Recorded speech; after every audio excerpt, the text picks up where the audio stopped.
All right, man. So we cashed last night. Suns -6. We cashed.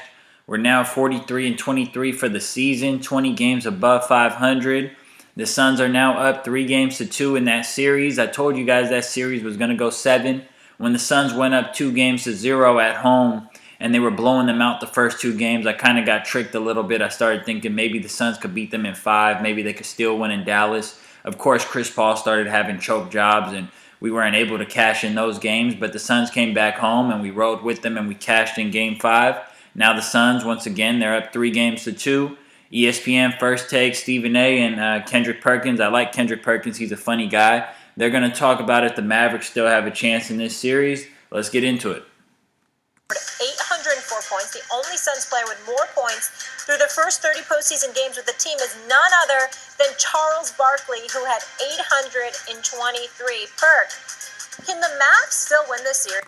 That's an impressive list. If you grew up in my era, you know Amari Stoudemire was a bucket with that run and gun Suns with Steve Nash, Mike D'Antoni. Amari Stoudemire, he was a beast. He'll finish in the paint. He had a great mid-range jumper. Very athletic, would bang with the bigger guys, him and Sean Marion. That was a really fun team to watch back in the day. I also like Amari Stoudemire because he speaks his mind. Whenever the media asks him questions, he doesn't really hold back. He's always himself, so I fuck with that too. Hell no. Hell no. Look, I'm going off of last night, and what I saw a different level of play and its separation and its levels to this, Molly, okay? Mm-hmm. And when you hold a team to 80 points, that means you have a level that other team can't reach. Like we always talk about, we preach offensive things. We talk about guys dropping 30 and 40 and triple doubles. I look at defense. Again, I still hang my hat on the defensive side of things and say defense are going to win you championships. When it matters the most, you're going to have to get stops. To hold a team, this Dallas Mavericks team, to 80 points, that means you have to be on a whole nother level. And when I watched this game last night, I said, oh, they done figured it out. The Phoenix Suns got that level. They know what it takes. They have that level of focus. They were closing out on shooters. I mean, Spencer Dinwiddie and those guys were so frustrated, they didn't know what to do. Yeah, I've said this before about the Suns, but they're not an all-time great team, but they're a really good team, and they're always going to, for the most part, they're going to play at a high level. They might not play at a super high level or an all-time high level, but they play at a high level. They play at a good level throughout the course of a season, throughout the course of a series, throughout the 4 quarters of a game. They're just going to play at a high level. They're going to play professional basketball, and they're a team that you have to beat. Just like the Miami Heat, you have to beat that team. Like, they're not a team that's just going to give you games. You have to go out there and beat them. When Dallas was beating the Phoenix Suns in Dallas, it was because Dallas was hitting so many three-pointers. When you make 20-plus threes, you're going to win the game. When you're shooting 50% from 3, you're going to win the game. When all the role players are chipping in and playing great and giving a great effort on the defensive end, you're going to win. And it's been so key in these playoffs is the home teams have just been winning games. Like, the home court advantage is insane. The calls that teams are getting from the referees at home is insane. And the role players are stepping up. Like Davis Bertans and Dorian Finney-Smith, they're looking like Ray Allen and Reggie Miller at home. But on the road, they're not hitting shots. So that's just how it's been going during these playoffs. And I just think Dallas on a good night, yeah, they can beat the Phoenix Suns on a good night. But it's asking too much to have 4 good nights in 7 games. Boxes and elbows with spills, no driving gaps, deflections, those little things, getting in passing lanes. All those things matter. The little things matter on the defensive side of things. And again, 80 points is what They showed a couple of Mikal Bridges highlights. Mikal Bridges is a guy who, at home, he's making shots, he's cutting hard, he's all up in your face, playing great defense, deflecting everything, all over the place. But on the road, he shoots the ball a little short. It's like he's not as confident. His shots are a little short. He's grazing the front of the rim. He's instead of spotting up for the 3 ball, he's catching it and he's taking a dribble or two, trying to get closer. So, there's a lot of guys like that. The Suns, him, Cam Johnson, they have guys who they're going to play a lot better at home. This Phoenix Suns team is very tough to beat. And because they have the best record in the Western Conference and the best record in the league, you're going to have to go through them. So they get 4 games in Phoenix, and they're very tough to beat in Phoenix. Hell, the Dallas Mavericks do. It's over with. Well, I believe it's over too, but it's not like I think it's going to be over in Game 6. I think that Dallas can come back and win Game 6, and then they'll go to Game 7 in Phoenix and get blown out. I can see that happening. I see Phoenix winning this series, but I can. Yeah, I can see that happening too, Stephen A. I still have to study that game. Nothing official yet. I'll put out a play later on, probably on that game, but I can see that happening too. Dallas, they've been juggernauts at home. They've been great at home. They were great in the last series at home. They had a game where they just blew the brakes off Utah at home, and that was kind of when you knew that Dallas was going to win that series and just crush them. We cashed a lot taking Dallas in the last series. So I could see Dallas balling out at home, having some revenge. But even if it goes 7, you have to think the Suns are going to close it out in 7. They've just been the far better team in Phoenix. I see Dallas winning Game 6 because I think that Luka is going to show up. Jalen Brunson, let's give him credit. I think he's the one person that has been himself. He didn't fold beneath that pressure that's compressed, against you when you're on the road. So Jalen Brunson, showed up in that regard. So you got Brunson and you got Luka Doncic. Spencer Dinwiddie has been a huge disappointment. 0 for 3, 2 points. I mean, come on, bro. That's just horrible. And then Kleber.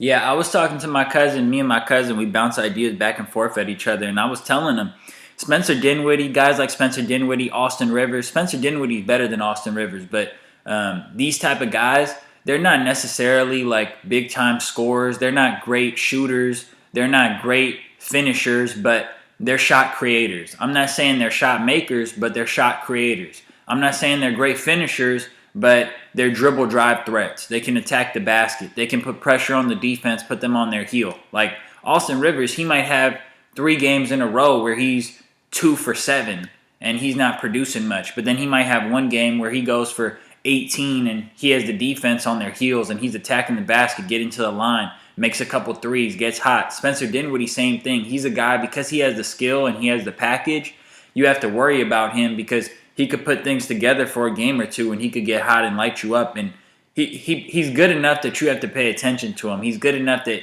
you have to watch out for what he can do with the ball in his hands or watch out for what he can do off the ball.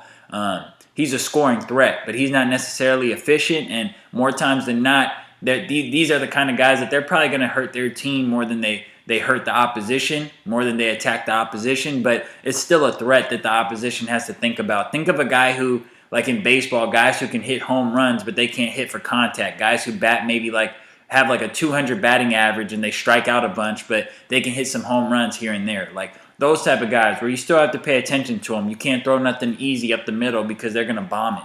But I think the real issue with Dallas is you have Luka, you have Brunson.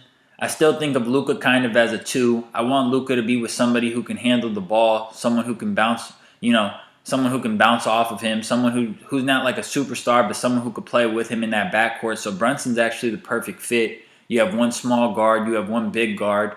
So I like that backcourt a lot. And then I also like Dorian Finney-Smith a lot. He can shoot, he can rebound, he can defend. You can put him at the 3 or the 4. Occasionally you can put him in a small ball lineup at the 5. And I like Kleber off the bench. They have some pieces, but I think that they need to get a rim protector. Dwight Powell, he's a good player, but he's just not tall enough. He's just not big enough for that team. You need to get a rim protector. When you see the Suns, they have JaVale McGee off the bench. They have Bismack Biyombo off the bench. You need one of those guys, like a Clint Capella type of guy. Somebody who, when Trae Young gets caught up in the air, when James Harden gets caught up in the air, these guys throughout their career, they've had guys who they could just lob it up to, or guys who, can bail them out around the rim. But when Luka gets caught up in the air, he has to do that gather step or those slow Euro steps, and he ends up kicking it out to the perimeter. And sometimes it gets picked off, and sometimes it leads to open 3-point shots. But you want to have a bailout option there under the rim, where a guy could just throw it and a dude can go up and grab it. So maybe like a JaVale McGee type of player at the 5 spot for the Dallas Mavericks. You could even keep Dwight Powell, or you could have Maxi Kleber off the bench as a small ball backup 5, and you could work it that way. But I really think like a rim presence, a shot blocking presence, a paint presence, a lob threat, that would go big. That would do great wonders for the Dallas Mavericks. And on top of that, I think they need to get a wing player. It doesn't have to be a superstar wing. A Klay Thompson or a Paul George would be great. instead of a Reggie Bullock. Reggie Bullock's a good player. He's giving them all he can. But a Paul George or Klay Thompson would be like the perfect fits. But even less than that, like a Harrison Barnes, a Tobias Harris, somebody who could put the ball on the floor a couple times, get into the mid-range, knock a couple shots down, come off a curl in the mid-range or some type of action. You can isolate it for them a couple times here and there. Just something. They need a bigger guy who can't be denied from his spots, because Dinwiddie, some of these smaller guys, some of these guys who are just catch and shoot guys, you can deny them the ball. You can deny letting them get into their spots. The only guys who can really get to their spots at will on the Dallas Mavericks and be efficient at it are Brunson and Luka. So they need to get somebody, a bigger presence, somebody who could defend and plug them in at the wing, plug them in at the three, and then plug somebody in who can shot block and get those lobs at the 5. And then Luka and Brunson could really work, because I like what Jason Kidd's doing with this team. Defensively, he has them locking in. And offensively, you have guys who can create. And I don't really like that ISO style of ball.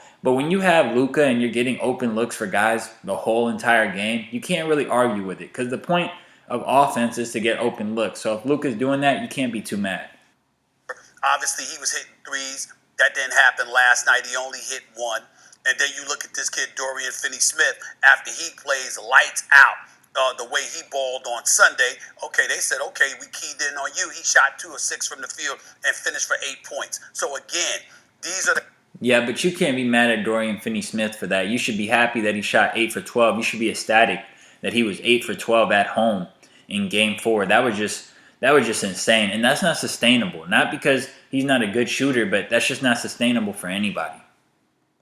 The kind of things that can happen to them, and I think it would happen to them back in Phoenix. The thing is, when they're in front of their home crowd at American Airlines Center in Dallas, Texas, I do believe those guys, those role players, up the ante a bit. They up their level of play.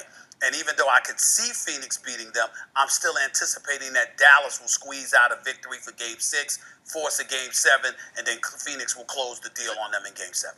See, you know the little things that I look at. I look at little things like, Coach Monty Williams benching Cameron Payne and rolling with Landry Shamet. But thank God. I mean, he only heard the prayers of the entire Suns fan base, and every Suns better in the world. Like Cameron Payne, Cam Payne, he pushes the ball down the floor. He gives them pace. He gives them something different that Chris Paul doesn't give them. So occasionally you could use it as a spark plug. But having Cam Payne play like heavy minutes for your team, having Cam Payne as like a solidified player in the rotation, no. Because Aaron Holiday is better than him. So Cam Payne can't be like a guy who just constantly gets minutes like a six-man type of guy. He is not that kind of guy.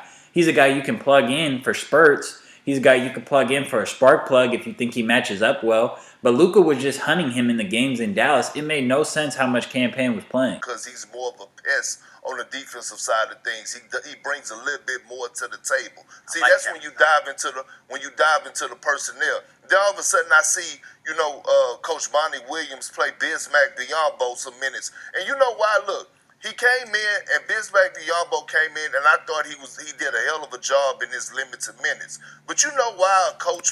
Bismack Biyombo, it's funny. I don't think Luka has scored on Bismack Biyombo in this series. Like, every time Bismack Biyombo gets to switch on Luka, Luka has to figure that out. Like, I know he's not the most athletic guy, but when you put a bigger guy on him with length who's keeping up with him, he has to figure that out. Like, Cam Johnson doesn't have as many bricks in his back pocket to hang with Luka. Luka's been bumping him off the spot. But if you're a superstar player, I don't care if you're a point guard, center, small forward, and you see Bismack Biyombo in front of you, that's supposed to be barbecue chicken. I'm pretty sure Luka's like 0 for 7 this series when guarded by Bismack Biyombo. Play a guy like Bismack Biyombo, and he's able to play JaVale McGee and DeAndre Ayton. One, he goes to his third-string center to send a message to DeAndre Ayton that says, you know what? If you don't want to come out here and do what we need you to do and be the best version of DeAndre Ayton and dominate these small guys in the interior on the offensive end and protect the basket, guess what? I'm going to roll with somebody else. And all they did was light a spark under, DeAndre Ayton. See, those are the little things. Dallas don't have the depth to depend on nobody else. When you make those necessary adjustments and those little substitution patterns and bench guys and roll with a different personnel, all of a sudden now things change. But anyways, that was a good segment. Kendrick made some interesting points. Monty Williams, he does have a good pulse on the team. I think he waited a little too long to pull that Cameron Payne trigger. But the way that he mix and matches JaVale McGee and Aiden and Bismack Biyombo, very shrewd. I think the Suns are going to end up winning this series. Whether it's in Game 6 in Dallas, that's going to be tough. That's going to be a tall order. Maybe they can pull that off if Chris Paul is not choking. If not, I just don't see the Mavs winning a game in Phoenix. Phoenix, they're juggernauts at home. That crowd goes crazy. They just play at a very high level when they're at home. We also have to keep in mind Jay Crowder got hurt at the end of that last game. They were in the game way too late in the game. It was over. They shouldn't have had their starters in, and Jay Crowder got hurt. So we got to see what's up with his shoulder. I do think the Suns are the best team in the Western Conference. I still have them going to the finals. I said Suns over Celtics in 6 in my preview video before the playoffs started. I want to now kind of change that to Celtics over the Suns in 6, but we'll leave it for now. I can kind of see the Celtics beating the Suns in 6 now and Tatum being Finals MVP. Before I said Booker would be Finals MVP, but I'll just leave that for now. But Warriors, they're going to beat the Grizzlies. It's going to be Warriors-Suns, and I'm still leaning Suns. I just think they play better as a unit. They're more connected. The Warriors, we might have sipped on the Kool-Aid a little bit with them playing against the Nuggets and them playing against the banged-up Grizzlies team. I don't quite know how dominant this team is yet. We're going to find out next round against Phoenix just how good the Warriors really are. But thanks for watching. Make sure to like, comment, and subscribe. Check out the channel for the picks, all the good stuff. Peace.